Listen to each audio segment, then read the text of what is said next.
안녕하세요. 저는 60대의 행복한 나날을 보내고 있는 여성입니다. 이곳의 여러 사연처럼 저에게도 다른 사람들에게는 말 못하는 사연이 있습니다. 다른 사람들에게는 말하기 부끄러워 말하지 못한 사연인데 나이가 들어 수다쟁이가 되어가는 건지 입이 심심해서 이렇게 보내게 되네요.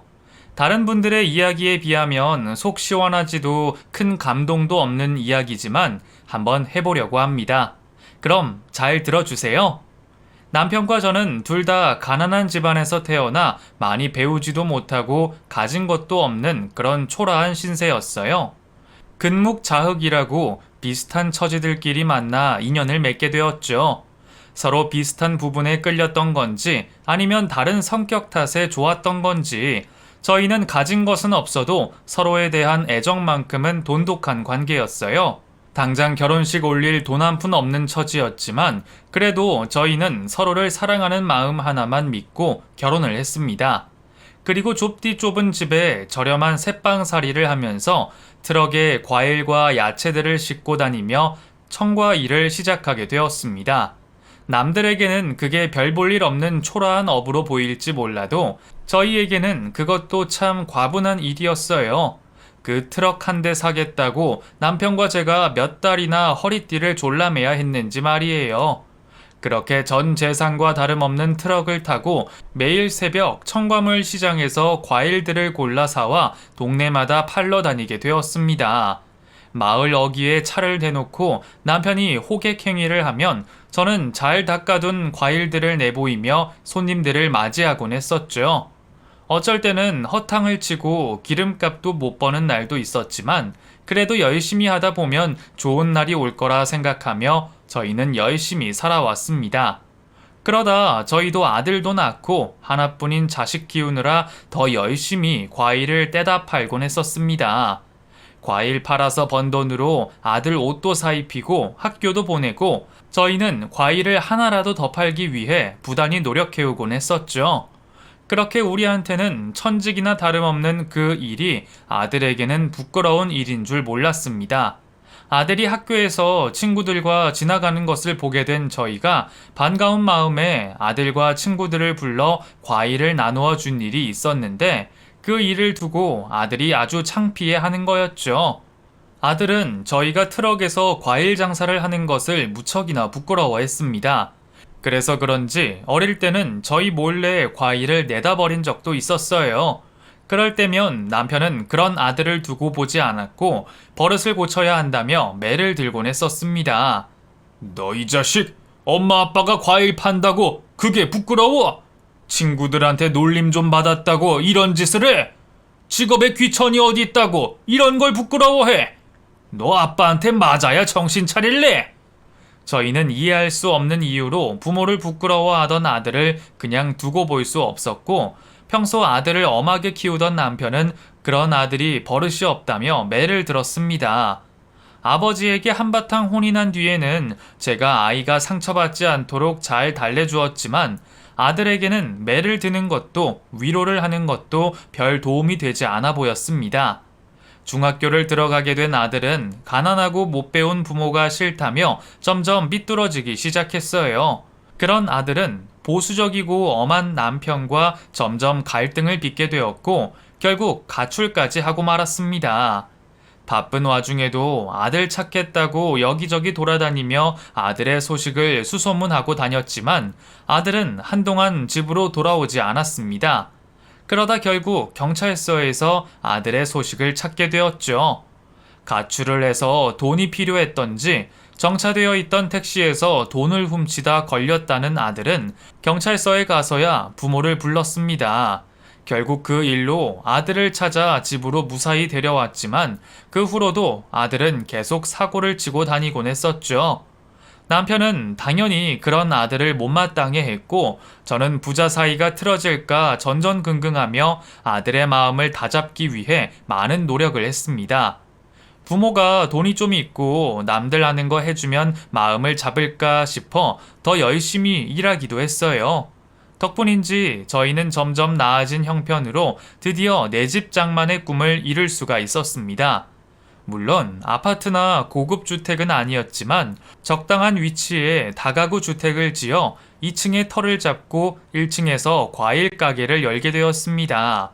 그때는 정말 제 꿈을 모두 이룬 것처럼 무척 행복한 날이었어요.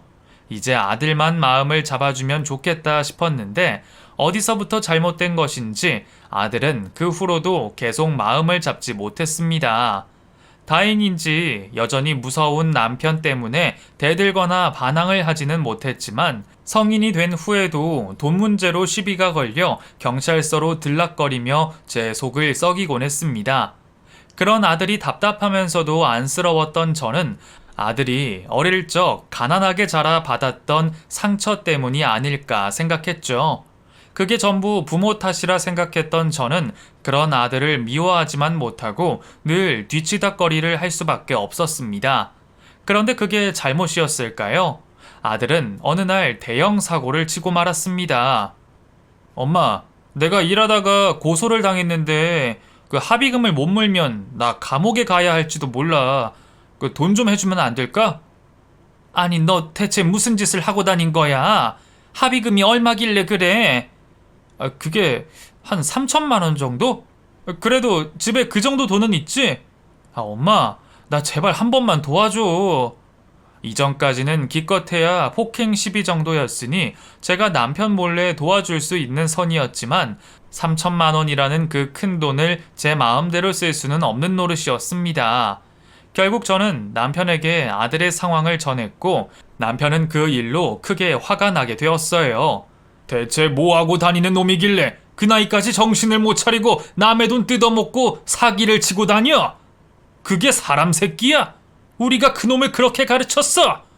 이놈이 이거 도움받을 구멍이 있으니까 계속 정신 못 차리고 사는 것 같은데 이제는 나도 더 두고 못 봐. 합의금은 절대 못 해주니까 당신도 그놈 도와줄 생각 하지도 마. 남편은 아들이 정신을 차리려면 제대로 혼이 나야 한다며 아들의 도움을 거절했고 결국 아들은 합의금을 내지 못해 교도소에 들어가게 되었습니다. 외동아들 감옥 보내놓고 마음 편한 부모가 어디 있겠나요? 저도 마음은 아팠지만 또 도움을 주고 내버려 둔다면 더 큰 잘못을 저지를 것 같아 남편의 말을 따를 수밖에 없었죠. 아들이 그 일로 저희에게 상처를 받았는지 그 후로 영영 연락이 끊기고 말았습니다. 면회를 가도 만나주지 않았고 출소 후에도 연락이 되지 않았어요. 당연히 보고 싶고 걱정이 되기는 했지만 그래도 죗값을 치르고 나온 덕분인지 한동안 아들의 사고 소식이 들리지 않아 안심이 되기도 했습니다. 그러다 몇 년 만에 갑자기 아들이 저희를 찾아왔습니다. 결혼할 여자가 생겼다며 저희에게 도움을 구하러 찾아왔죠. 며느리 될 아이를 같이 데려온 덕분인지 남편도 아들을 내쫓지 않고 문을 열어주었습니다. 그렇게 저는 오랜만에 아들을 만났고 며느리가 될 아이를 만나게 되었습니다. 며느리가 될 사람이라며 데리고 온 아이가 저희 마음에 들지는 않았어요. 한눈에 봐도 몸에 있는 문신이며 화장과 옷차림까지 시댁 어른을 처음 보는 자리에 맞지 않은 차림이었고 말 한마디 한마디가 조심성이 없었죠. 하지만 아들이 좋다고 하니 저희도 좋게 생각하려 했어요. 그리고 결혼을 하면 정말 마음 잡고 살까 싶어 최대한 도움을 주고 싶었습니다. 저희는 아들이 이제라도 잘 살기를 바라는 마음에서 최대한 도움을 주려 했지만 아들 내외에게는 그 도움이 그리 성에 차지 않았나 봅니다. 겨우 이거밖에 안 돼? 이 돈으로 어떻게 결혼을 하라는 거야?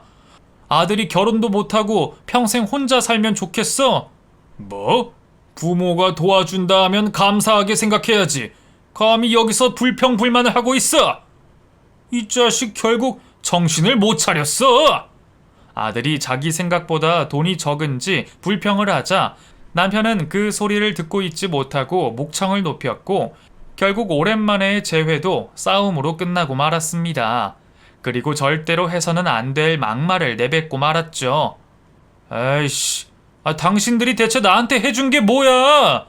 어릴 적에는 돈 없다고 팔다 남은 과일이나 먹이더니 뭐 하나 제대로 해준 것도 없고 돈이 없는 것도 아니면서 그 돈 쓰기 싫어서 자식 새끼 깜빵 보내고 말이야. 정신 차리고 결혼하려고 했더니 그것도 못해줘? 당신들 이럴 거면 나를 대체 왜 낳았어? 부모라는 것들이 대체 나한테 뭘 해줬냐고! 결혼 얘기를 전하러 왔던 아들은 그렇게 악담을 하고 집을 나갔고, 그 후로 결혼을 했는지 어쨌는지 알 수도 없이 소식이 또다시 끊기게 되었습니다. 그리고 얼마 뒤 남편이 병을 얻고 말았습니다. 아무리 싸웠어도 아들에게는 소식을 알려야겠다 싶어 연락을 해봤지만 겨우겨우 수소문을 하여 아들과 연락이 닿게 되었습니다. 현민아, 지금 네 아버지가 많이 아파. 오늘 내일 하셔서 언제 돌아가실지 몰라. 아빠랑 사이가 틀어졌다고 해도 네 아버지잖아. 마지막 가시는 길 네가 마음 편히 해드려야지. 아버지요? 그런 사람도 제 아버지라고 할 수 있어요? 자식 교도소 보내고 결혼하는데 막말이나 하는 사람을 제가 아버지라고 생각해야 하냐고요. 아빠도 네가 그렇게 나오니 화가 나셔서 그런 거지. 자식한테 모진 말하는 부모는 마음이 편하겠어? 아빠도 많이 후회하니까 네가 와줘라. 죽은 사람 소원도 들어준다는데 산 사람 소원 들어줘야지. 그러게, 그런 말 하실 줄 아시는 분이 왜 제 소원은 그렇게 매몰차게 하셨어요? 저 이미 결혼도 했고 부모님 도움 필요 없어요. 아쉬운 건 부모님이지 제가 아니라고요. 뭐 또 아버지 돌아가시는데 지금 유산이라도 나눠주시면 모르겠지만. 너 지금 무슨 소리를 하는 거야? 아버지가 곧 돌아가신다는데. 아버지 돌아가시면서 유산 나눠줄 거 아니면 연락하지 마세요. 별 관심 없으니까. 아들은 자기 아버지의 병환에도 별 관심이 없었고 유산 상속 얘기가 아니라면 연락도 하지 말라며 무정히 끊어버렸습니다. 결국 남편은 마지막으로 자식 얼굴도 보지 못하고 그렇게 떠나고 말았죠. 피눈물이 흘렀습니다. 우리 부부가 무엇을 잘못했길래 그 아이가 그렇게 행동하는 것인지, 남편과 아들 사이를 잘 중재하지 못한 것이 다 제 탓으로 느껴졌어요. 저는 그 후로 남편도 자식도 잃고 혼자 지내게 되었습니다. 그렇게 홀로 외롭게 지내던 중 뜻하지 않게 말벗이 생기게 되었습니다. 저희 집 반지하에 들어오게 된 할머니와 손자였어요. 부동산 계약을 하러 앉은 자리에서부터 선한 사람들이라고 인상을 받았던 분들이었죠. 어려운 형편이라 월세를 깎고 들어온 것에 연신 미안해 하시는 모습을 보니 신경이 쓰일 수밖에 없었어요. 저도 남편과 어려운 형편으로 남의 집 살이를 했으니까요. 이제 중학생 정도 되어 보이는 손자와 힘겹게 살아가시는 할머니를 지켜볼 수만은 없어 먹는 것, 입는 것 도움을 드리게 되었어요. 주는 만큼 돌려받고자 한 행동은 아니었는데 할머니께서는 없는 형편에도 제게 받은 만큼 어떻게라도 보답을 해주시는 분이셨습니다. 출근하실 때와 퇴근을 하시고 오셔서는 집 앞을 청소해 주시거나 저번에 얻어먹은 값이라며 손수하신 떡을 주시기도 하셨죠. 받기만 하다 보면 그것을 당연하게 생각하는 사람이 많은데 할머니께서는 항상 작은 도움도 고마워하시는 좋으신 분이셨습니다. 그러다 보니 저는 할머니와 가깝게 지내게 되었고 서로의 집을 편하게 왕래하는 사이가 되었죠. 딸뻘인 저에게 편히 행동하셔도 될 텐데 할머니께서는 항상 예의를 지키시면서 저를 대해 주셨어요. 그런 할머니를 보고 배우며 자란 탓인지 준기도 근래 아이들과 다르게 인성이 참 좋고 싹싹한 아이였습니다. 혼자 생계를 꾸려가시는 할머니를 도와주는 건 물론이고 전단지를 돌리는 아르바이트를 하며 어떻게든 할머니께 도움이 되려고 했어요. 어린 나이에 아이가 그런 모습을 보여주는데 안 좋아할 어른이 있겠나요? 저 또한 준기를 보며 내 자식인 현민이와 비교를 할 수밖에 없었고 그 대견한 모습에 자주 집으로 불러 챙겨주고는 했습니다. 보통 그 나이대 아이들의 경우 저와 같은 어른들의 행동이 불편할 텐데 싹싹한 성격의 준기는 오히려 외롭던 저에게 대화 상대가 되어 주었고 심심했던 일상에 웃음을 주는 존재가 되어 주었죠. 그렇게 친구처럼 때로는 가족처럼 할머니와 준기는 제 곁에 있어 주었어요. 그런데 준기를 위해서라도 조금만 더 곁에 있어 주셨으면 좋았을 텐데 무엇이 그리 급하셨는지 할머니께서 준기가 중학교 3학년이 되었을 무렵 세상을 떠나시게 되었습니다.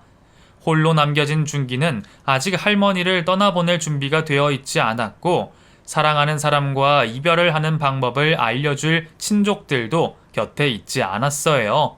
그래서 제가 준기를 도와 할머니 장례를 치르는데 도움을 주게 되었죠.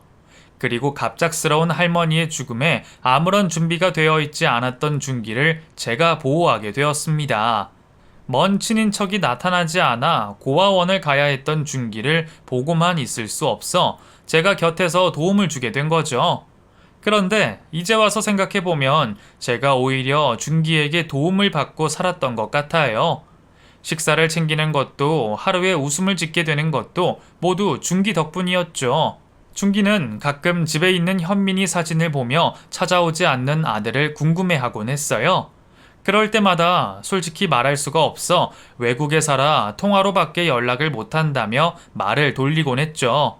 눈치가 빠른 아이라 제 말을 믿었는지 모르겠지만 그 후로는 아들에 대해서 또는 가정사에 대해서 물어보지 않았습니다.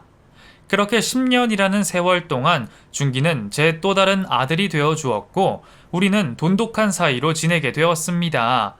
그러던 어느 날이었어요. 아주머니, 벌써 식사 다 하신 거예요? 안 그래도 소식하시는데 요즘 식사량이 너무 줄어든 것 같아요. 요 며칠 전에 체한 뒤로 잘 넘어가지가 않네. 속도 많이 쓰리고. 그래요? 그럼 저랑 병원 한번 가보실래요? 에이, 이런 거 가지고 병원 가면 쓰나. 몇 달 뒤에 건강검진 받으니까 그때 가서 물어보면 돼. 소화기관은 염증 생기면 잘 낫지도 않아요. 그러지 마시고 제가 병원 진료 예약할 테니까 저랑 같이 가요. 그 병원 간다고 생각하지 마시고 저랑 같이 데이트한다고 생각하세요. 그럼 제가 예약합니다. 제가 며칠간 식사를 제대로 넘기지 못하자 준기는 걱정이 되었는지 먼저 병원에 진료를 보자고 했습니다. 나이 들면 여기저기 아프기 마련인데 겨우 소화가 잠시 안 되는 것 가지고 병원까지 가는 것은 유난이다 싶었던 저를 준기는 살살 달랬고 결국 넘어가게 되어 병원을 가게 되었어요. 그런데 가벼운 마음으로 간 병원에서 생각지도 못한 말을 의사의 입에서 듣게 되었어요.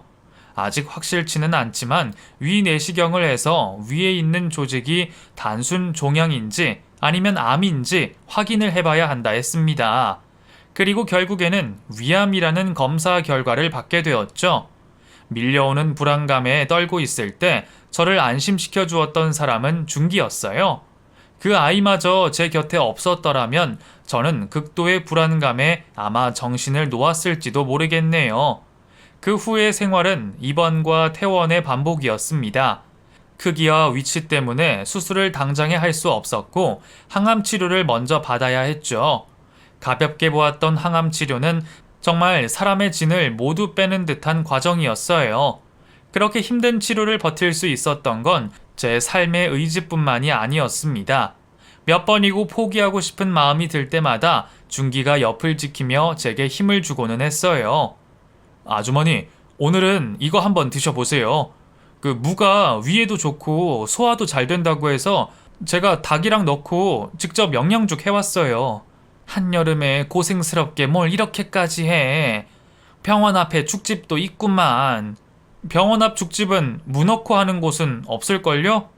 나중에 아주머니가 해주시는 닭죽 얻어먹으려면 지금 제가 잘 보여야 얻어먹죠. 자, 뜨거울 때 드세요. 제가 해준 것이 있다면 얼마나 해줬다고. 준기는 마치 제 아들처럼 저를 지극정성으로 간병해 주었습니다. 친자식이라도 그렇게 하기가 힘들 텐데 준기는 단 한 번도 힘든 내색을 하지 않고 제 옆에 있어 주었어요. 같이 쓰는 병실 환우분들도 그런 준기를 제 친자식으로 착각하실 정도였으니 말이죠. 어머, 이게 뭐야? 준기가 또 꽃 싸운 거야? 준기 엄마는 어디서 저런 자식을 얻었어? 딸 가지고 있는 나도 꽃을 언제 받았는지 기억도 안 나는데. 준기는 엄마한테도 지극정성으로 잘해. 여기 병실 사람들한테도 잘해. 자식 덕에 살맛 나겠어. 네? 네. 준기가 워낙 세심하고 착해서. 여기 나를 포함해서 중기 사위 삼고 싶은 사람들이 한둘이 아니여. 간호사들도 중기 가지고 한마디씩은 하는 것 같던데. 중기 같은 애가 또 며느리는 얼마나 좋은 여자를 데리고 오겠어. 중기 엄마는 그 모습을 보고 호강하려면 꼭 낳아야겠어. 그런 말을 몇 번이고 들을 때면 만감이 교차했습니다. 정작 친아들인 현민이는 연락조차 되지 않았으니 말이죠. 그런데 그 생각을 하고서 얼마 지나지 않아 아들 내외가 저를 찾아왔습니다. 그래도 낳아준 엄마가 아프다 하니 걱정이 되어 소식을 듣고 한 걸음에 뛰어온 줄 알았어요. 아이고 현민아, 지금까지 어디 있었어? 엄마가 얼마나 걱정했다고. 그래, 지금까지 어떻게 살았어?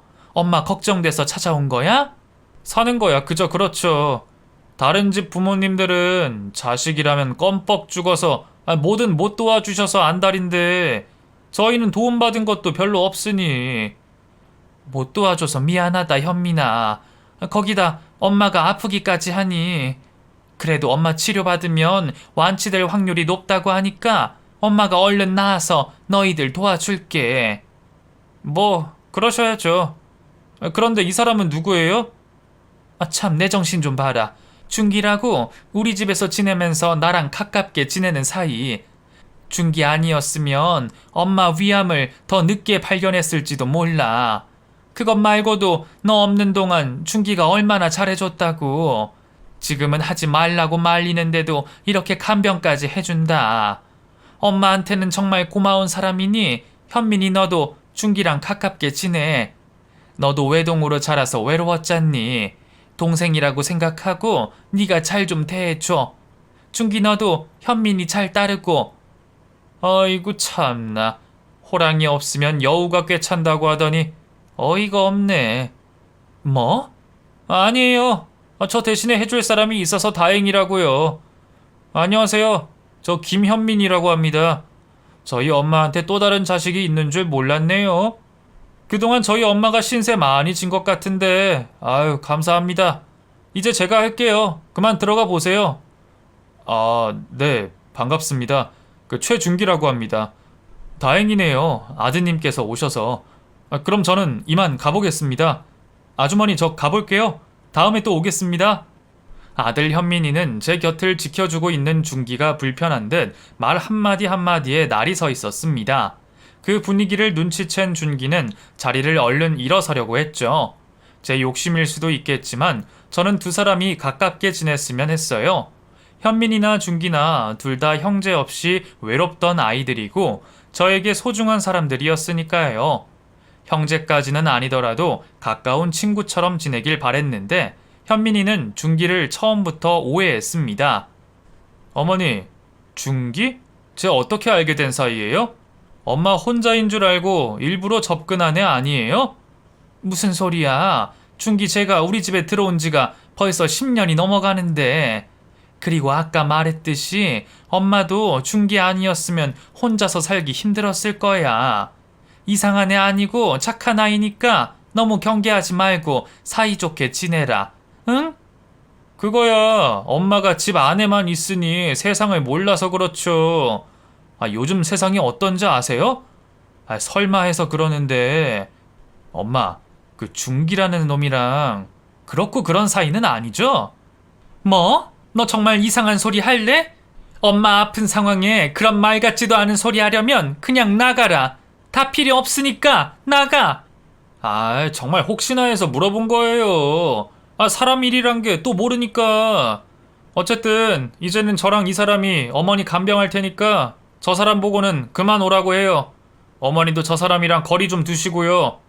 솔직히 요즘 세상에 자기한테 떨어질 게 없는데 잘해주는 사람이 어디 있어요. 내가 보기에는 준기라는 저 사람이 제일 수상하구만. 아들은 준기를 의심했고 꿍꿍이가 있는 사기꾼 같다며 멀리하라고 했어요. 거기다 저와 준기의 사이를 이성 간의 애정관계로 의심하는 등 이상한 상상의 나래를 펼쳤습니다. 말 같지도 않은 소리에 난리를 치니 금세 의심의 눈초리를 거두긴 했지만 계속해서 경계하는 모습을 보였죠.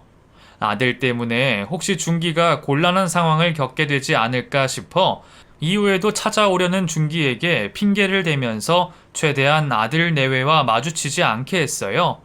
처음에는 아들의 그런 모습이 당황스럽기도 하고 화도 났지만 생각을 해보면 자신이 없는 사이 모르는 누군가가 자리를 대신하고 있다는 것에 화가 날 수도 있다고 생각이 들었어요. 그런 아들의 마음을 제가 이해해주기로 했죠. 시간이 흐르면서 현민이도 준기를 좀 더 알게 된다면 분명 그 의심의 눈초리를 접고 사이좋게 지낼 수 있을 거라 생각했습니다. 그런데 제 생각과 달리 준기의 작은 행동에도 아들 내외는 과대 해석을 하면서 의심을 계속하더군요. 엄마, 이 사람이 그러던데 그 준기라는 놈이 저 꽃을 두고 갔어? 아니 걔는 왜 남의 엄마한테 계속 찝쩍거리는 거야? 내가 말했지. 걔 아무리 봐도 꿍꿍이가 있다니까. 지 여자친구나 줄 것을 왜 엄마한테 주고 난리야? 아휴, 조용히 좀 해. 원래 준기가 엄마 기분 좋게 하루 시작하라고 꽃 주고 갔어. 너 오기 전부터 하던 거라고. 못 믿겠으면 다른 아줌마들한테 물어봐. 그리고 내가 너랑 진아한테 꽃 안 사왔다고 뭐라 한 적 있어? 왜 너희들이 괜히 난리야? 준기 걔가 좋은 마음으로 한 거니까 괜히 의심하지 말고 그만들 해. 그리고 진아 너도 내가 낮에 사실대로 이야기했으면 그렇게 알고 있으면 될걸. 왜 현민이한테 가서 말을 하니? 왜 이 사단을 만들어? 왜 이 사람한테 불똥이 튀어?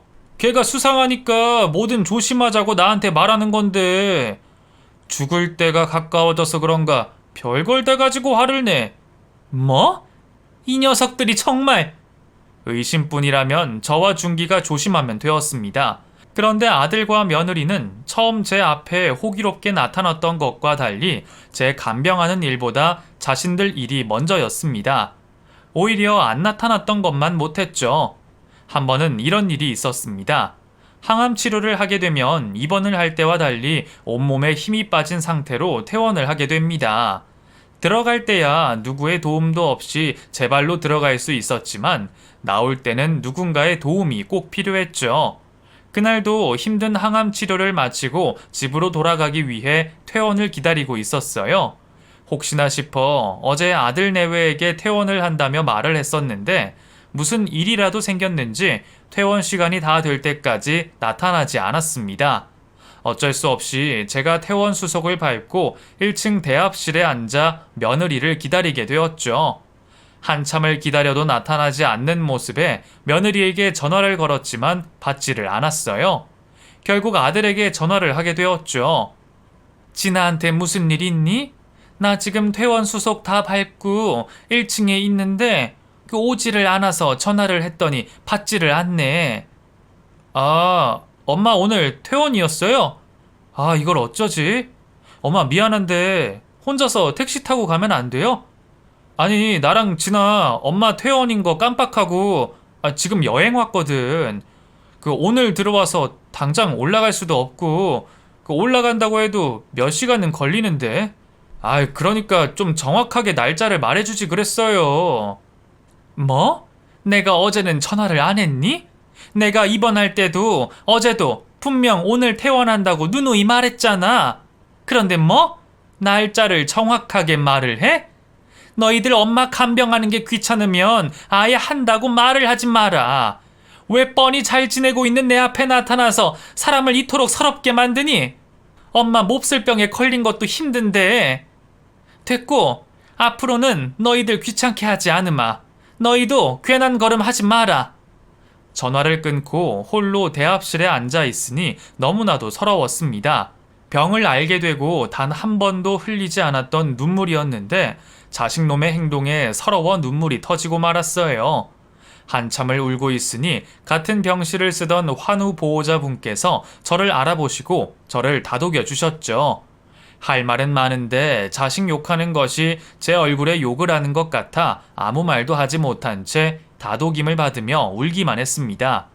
한바탕 울고 나니 서러운 감정이 조금 추슬러졌어요. 그리고 그때 준기가 급히 제 앞에 나타나 주었죠. 아주머니 오래 기다리셨어요? 사정이 있으시면 저한테 전화를 하시죠. 아니 준기 너가 어떻게 알고? 옆에 아주머니께서 제게 전화해 주셨어요. 무슨 일인지 모르겠는데 아주머니께서 힘드신 것 같다고요. 이제 좀 괜찮으세요? 아직도 마음이 좀 그러시면 제가 어디 조용한 데 모시고 갈까요? 참 고마운 아이였습니다. 뻔히 제가 누구 때문에 왜 울고 있는지 알면서도 아무것도 모른 척하며 저 스스로 마음을 달랠 시간을 기다려주는 아이였죠. 단 한 번도 그런 생각을 한 적이 없었는데 처음으로 준기가 제 아들이었으면 좋겠다라는 생각을 하게 되었어요. 현실적으로 그게 안 된다면 제발 아들 현민이가 준기하는 모습을 보고 반의 반만 닮아줬으면 싶었죠. 그날은 아들에게 받은 상처를 준기 덕분에 잊을 수가 있었습니다.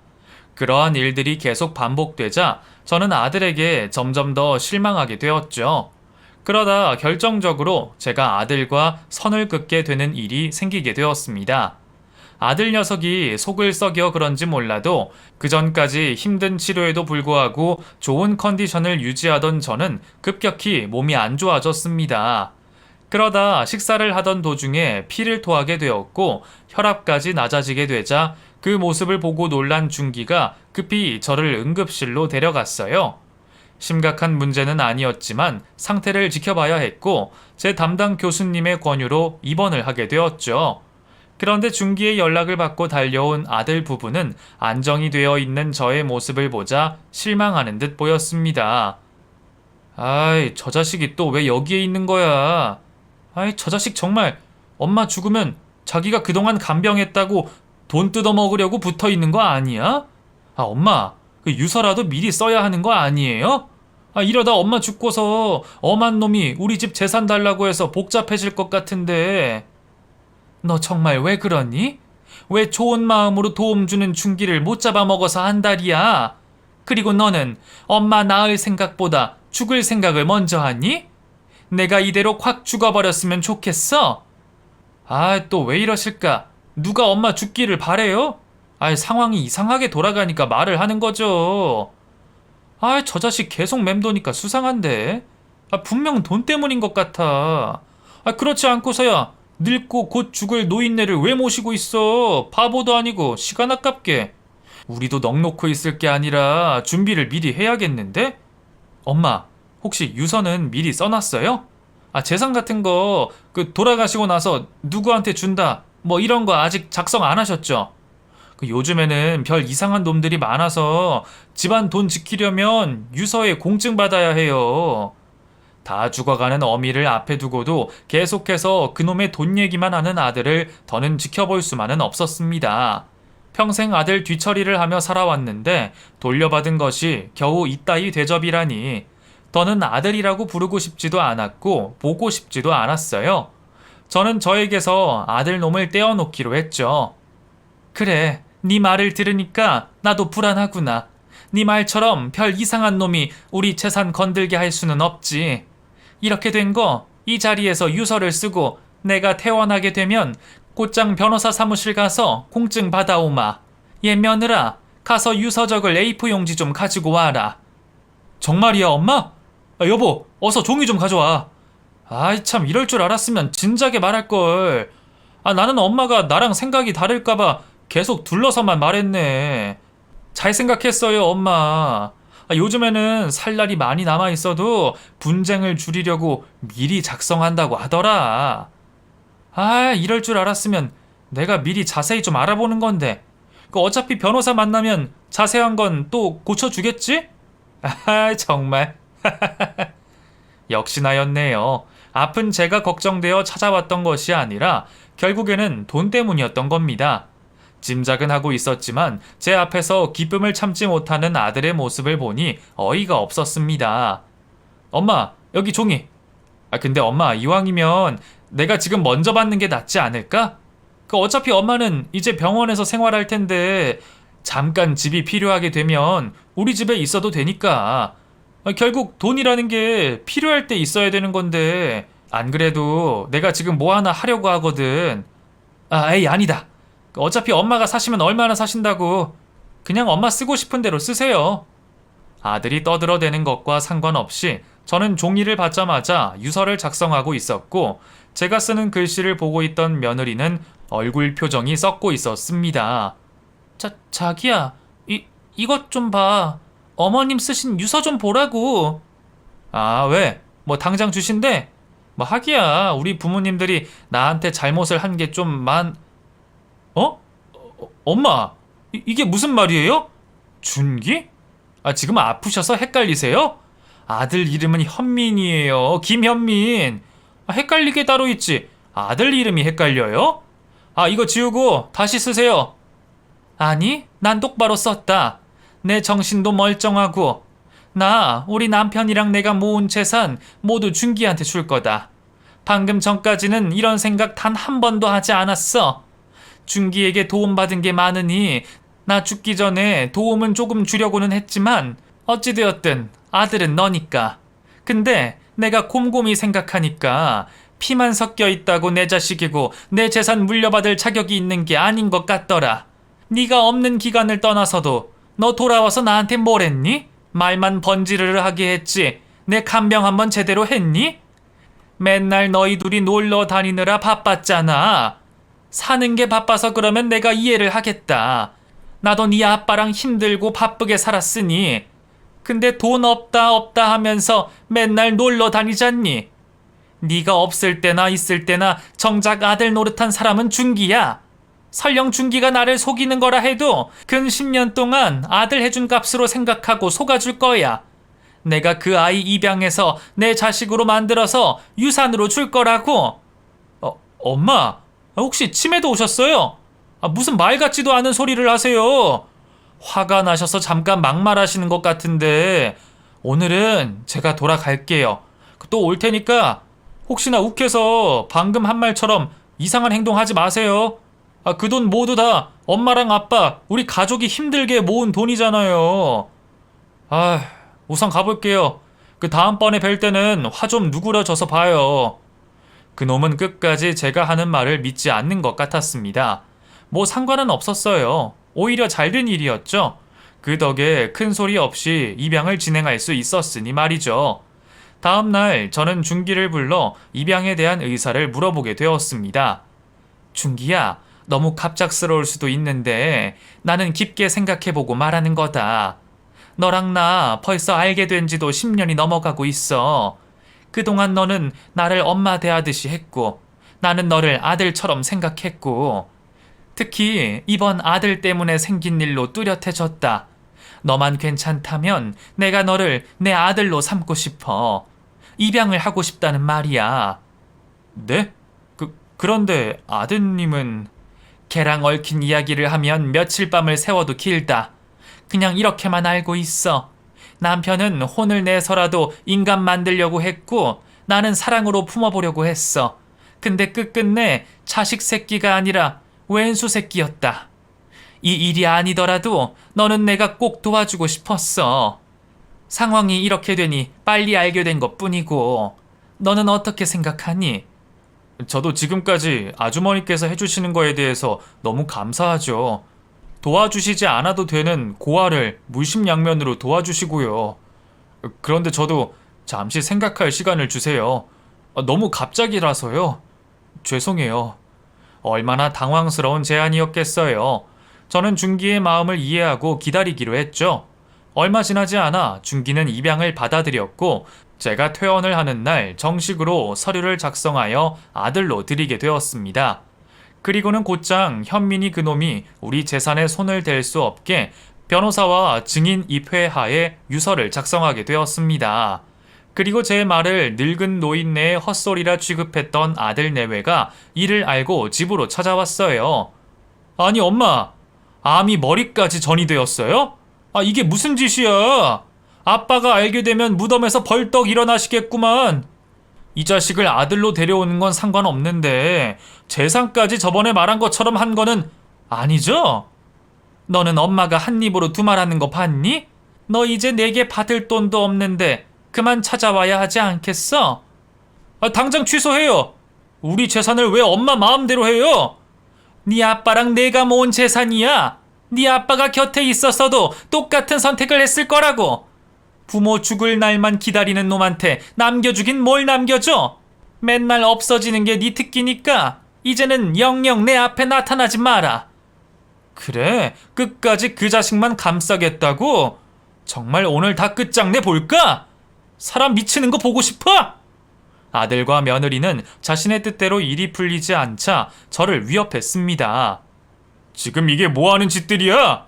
이 사람들이 정말 돈에 미쳤나? 당신들 부모님께 어떻게 이럴 수가 있어? 다행히 일을 마치고 온 준기가 집으로 들어와 두 사람을 힘으로 제압했죠. 저는 그 사이 경찰을 불렀고 체포된 두 사람을 존속 협박죄로 형사 고소하고 접근 금지 신청을 하게 되었습니다. 아들은 마음 약한 제가 그렇게까지 할 줄은 몰랐던 모양입니다. 고소를 진행하면서 굉장히 충격을 받은 모습이더군요. 애원을 하면서 자신의 잘못을 반성한다고 말을 하고 있었지만 더는 속지 않았습니다. 이번에도 제가 마음 약한 모습을 보인다면 계속해서 우리를 괴롭힐 녀석이었으니 말이죠. 저는 현민이와 두 눈을 마주본 상태로 처벌을 요구했어요. 그 모습을 끝으로 아들 현민이와는 연을 끊게 되었습니다. 하지만 조금의 후회도 있지 않습니다. 저에게는 저를 무척이나 생각해주는 아들 준기가 있었으니 말이죠. 그런 준기 때문이라도 오래 살아야 했던 저는 굳은 마음으로 항암 치료를 해나갔고 줄어든 암으로 인해서 수술을 받을 수가 있게 되었습니다. 지금은 제가 암을 완치한 지 3년이라는 시간이 흐른 뒤고요. 그리고 준기는 아직까지 제 옆에 남아 저를 무척이나 챙겨주고 있습니다. 가끔은 좀 거리감이 있을 때가 좋았나 싶을 정도로 저를 끔찍하게 돌봐서 귀찮을 때가 있어요. 저도 알고 있죠. 복에 겨운 소리라는 걸요. 그래서 더 노력합니다. 지금의 이 행복을 이어가기 위해선 다시 제 몸에 병이 들어오지 못하게 철저히 관리해야 하니까요. 바람이 있다면 준기가 좋은 여자를 만나 결혼을 하여 행복하게 살았으면 하네요. 그날이 오게 된다면 댓글창에 제가 축하해달라며 글을 남길 테니 많은 축복 부탁드리겠습니다. 그럼 모두들 좋은 나날들 보내시고 건강관리 유의하시며 행복하시길 바라겠습니다. 감사합니다.